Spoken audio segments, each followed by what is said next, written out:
Welcome to a new series where I attempt the hardest questions that I've seen from the GCSE Maths Reddit thread. We've got these three questions here from Coast, otherwise 1807, Minimum Career and Awesome Gal 204. Thanks to Awesome Gal 204 who's put their question in such a nice easy way to read. Starting with this Indices Maths question from Coast, otherwise 1807, who says, how the hell do I solve these maths questions? We're going to start with question number 5. Before I start this question, I'm just going to explain something quite basic. Let's say I have 3 to the power of 5. I'm going to refer to this 3 as the base, and I'm going to refer to this 5 as a power. We'll be referring to that later on whilst we're doing this question. So question number 5, we have 9 to the x multiplied by 1 over 27 is equal to, and that's in brackets, 1 over 3 to the x to the power of x. Right now I can see I've got a lot of different bases going on here. I can see some 9s, I can see a 27, I can see a 3. So I first want to just simplify all of these. And I know that 3 to the 1 is 3, and 3 squared would be 9, and 3 cubed, 3 times 3 times 3 would be 27. So that might be useful. We're going to change this 9 to the x. So we're going to change the 9 to a 3 squared. And then we'll just put that in a bracket with the x on the outside. This 1 over 27, I'm going to put it as 1 over 3 cubed. And then this bit is just going to stay the same. But if I think about 3 to the power of negative 1, that would be 1/3. So that means this is a negative power. So I can get rid of this fraction by changing it to a negative. So I'm going to put it as 3 to the negative x to the power of x. I can start simplifying this bit a little bit. I've got a power to a power. So I can multiply these together. So I've got 3 to the power of 2x. And I can do the same thing to this, what I did over here. So this is going to become 3 to the negative 3.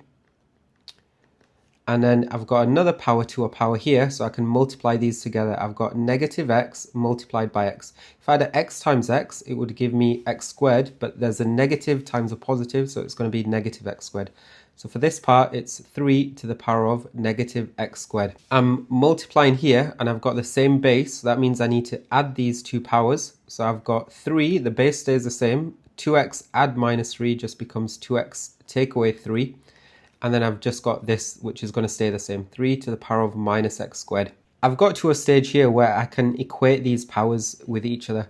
So let's say I just had this question. 3 to the power of 4 is equal to 3 to the power of x. So I could say x, or 4, is equal to x. I'm going to do the same thing here. I'm going to equate these two to each other. So now I've got 2x minus 3 is equal to negative x squared. I've got a quadratic now, so I need to move everything to one side. I'm going to be adding x squared to both sides, so it's going to become x squared plus 2x minus 3 is equal to 0. And now I've got this quadratic, I just need to solve it. So we're factorizing this quadratic. We're thinking of two numbers that multiply to make this negative 3 and add to make positive 2. So what two numbers would there be? If you think about your factors of 3, it's just going to be 1 and 3. So we just need to decide which way around the positive and the negative will be.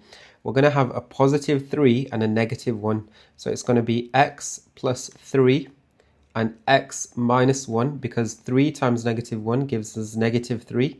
And 3 add negative 1 gives us 2, and that's equal to 0. Just solving this, if that was equal to 0, x would equal negative 3. And if this bit was equal to 0, x would equal 1. So our two solutions here are x is negative 3 or x is equal to 1. That's question 5 done. Let's take a look at question 6. Okay, looking at number 6, let's just copy it out. We've got the square root of 5 to the power of x over 25 to the power of 3x is equal to 0.2. And it might be useful if we convert this into a fraction just to make it more easier to work with. We've got 0.2 as a fraction. It would be 2/10, because that's my tenths place value. If I simplify that, I get 1/5. So that makes it a lot easier. I've got 1/5 there. If I have the square root of something, let's say I have the square root of 36, I could also write that as 36 to the power of a half, which is 6. So we can convert this square root into power of a half. I'm going to write it as 5 to the half to the power of x. And then with this 25, I know that 5 squared is 25. So we can rewrite this as 5 squared to the power of 3x. And remember what we did before with the negative, it's going to become 5 to the negative 1. Now that I've got a couple of powers, we can multiply those out together. I've got 5 to the power of half x. Could write it as x over 2, it doesn't really matter. Divided by, I'm just going to change how I write it, divided by 2 times 3x is 6x, so 5 to the 6x is equal to 5 to the negative 1. I've got bases here that are the same and I'm dividing. That means I need to be taking away these two. So I'm doing a half x minus 6x, which I could think about if I just remove the x's and I change this into halves. I've got a half minus, this would be 12 over 2. So that means I'm left with negative 11 over 2 as my fraction. So this bit will simplify to 5 to the power of negative 11 over 2x is equal to 5 to the negative 1. So same as what we did before, we've got 5 here, we've got 5 here, so we can equate these powers with each other. Minus 11 over 2x is equal to this negative 1. I've got negatives on both sides, let's just cancel those out, so we'll remove those. And now I've got 11 over 2 lots of x is equal to 1. So I need to divide both sides by 11 over 2. So that means I'm timesing by 2 over 11. So x would equal 2 over 11.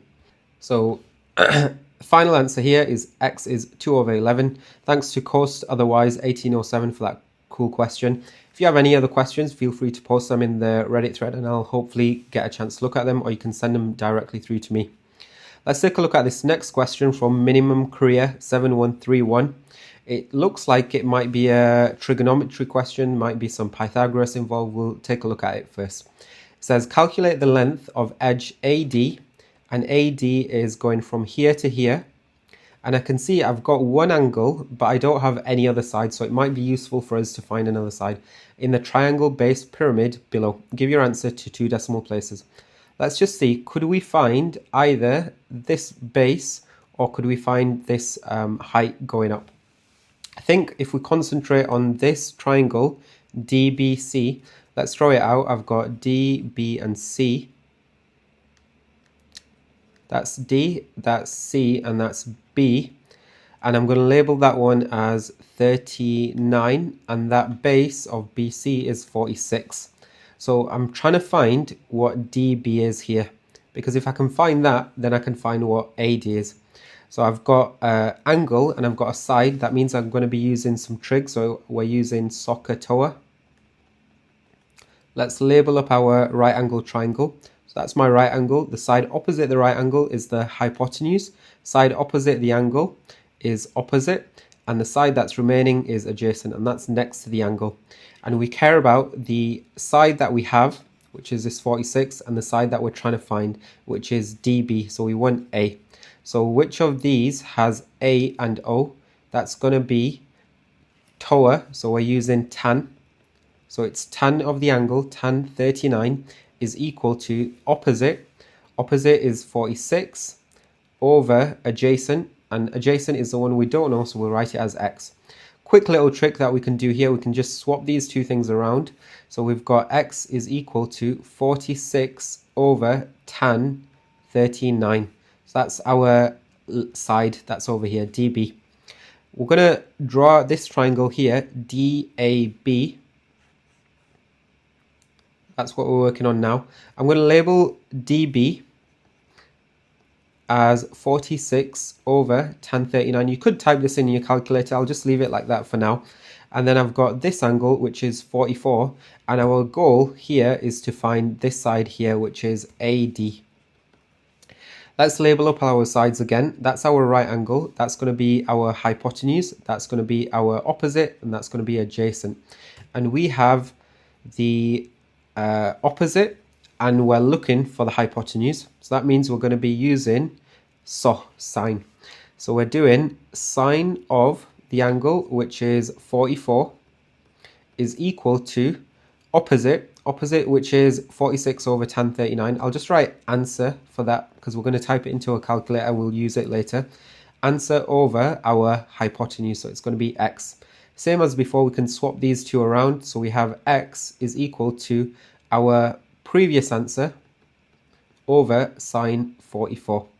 So let's type that into the calculator. So we have 46 over tan 39 for that first one, 46 over tan 39, and then we're going to get our next side by using answer divided by sine of 44. That gives us a final answer, 81.774.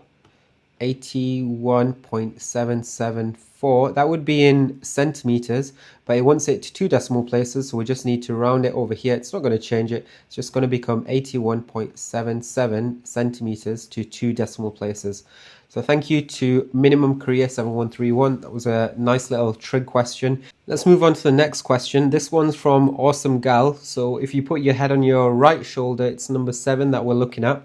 I've just copied that question out, so we've got it written over here, and it makes it a little bit easier to work from.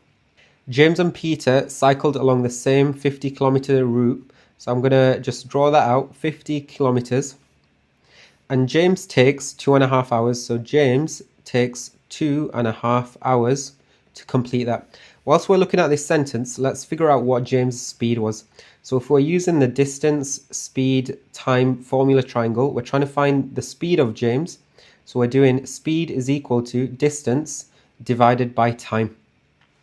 So we're doing 50 divided by 2.5 is the same as 2.5. You could either times both of these by 10, or I think an easier way for this one is if you times the top one by 2 and the bottom one by 2.